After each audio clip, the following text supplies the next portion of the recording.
మా ప్రధాన నినాదంగా ప్రకటిస్తున్నాను. సీఎం చంద్రబాబు ఎన్నికల్లో ఓడిపోతారని తెలిసి అప్రజాస్వామికంగా వ్యవహరిస్తున్నారని మండిపడ్డారు మంగళగిరి వైసీపీ అభ్యర్థి ఆళ్ల రామకృష్ణారెడ్డి.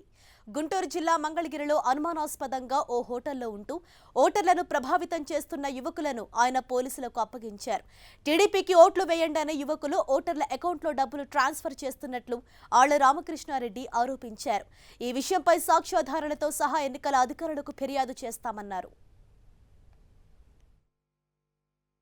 చంద్రబాబు నాయుడు రేపు జరగబోయే ఎన్నికల్లో ఇక నేను గెలవలేను, నా పార్టీని ప్రజలు తిరస్కరించబోతా ఉన్నారు అని చెప్పి తెలుసుకొని ఎంత దారుణానికి ఒడిగట్టాడు ఈ రోజునంటే, మా మంగళగిరి నియోజకవర్గంలో 30 మంది తెలంగాణ రాష్ట్రానికి సంబంధించినటువంటి వైరాగ్ పట్టణానికి సంబంధించినటువంటి కుర్రవాళ్ళని మా వైఎస్ఆర్ కాంగ్రెస్ పార్టీ కార్యకర్తలు ఇవాళ పట్టుకొని తీసుకువచ్చి మంగళగిరి పోలీస్ స్టేషన్కి అప్పచెప్పడం జరిగింది.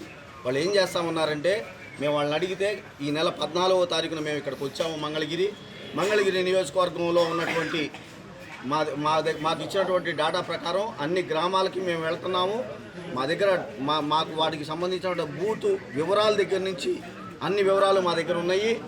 మేము వాళ్ళ ఇళ్ళకి వెళ్ళి వాళ్ళ కులం ఏంటి, వాళ్ళ మతం ఏంటి, వాళ్ళ పేరేంటి, వాళ్ళ ఫోన్ నెంబర్ ఏంటి, వాళ్ళ ఆదాయం ఎంత, వాళ్ళు ఏ పార్టీకి ఓటేస్తారని చెప్పి కూడా మేము తెలుసుకుంటా ఉన్నామన్నా.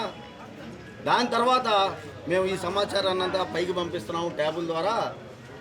ఒక్కొక్క ఓటుకి 5,000 నుంచి 10,000 రూపాయలు ఆన్లైన్లో ట్రాన్స్ఫర్ చేస్తున్నారు మా వాళ్ళు అని చెప్పేసి వాళ్ళు ఒప్పుకోవడం జరిగింది. ఇవన్నీ కూడా సాక్ష్యాధారాలతో మేము పట్టుకున్నాం.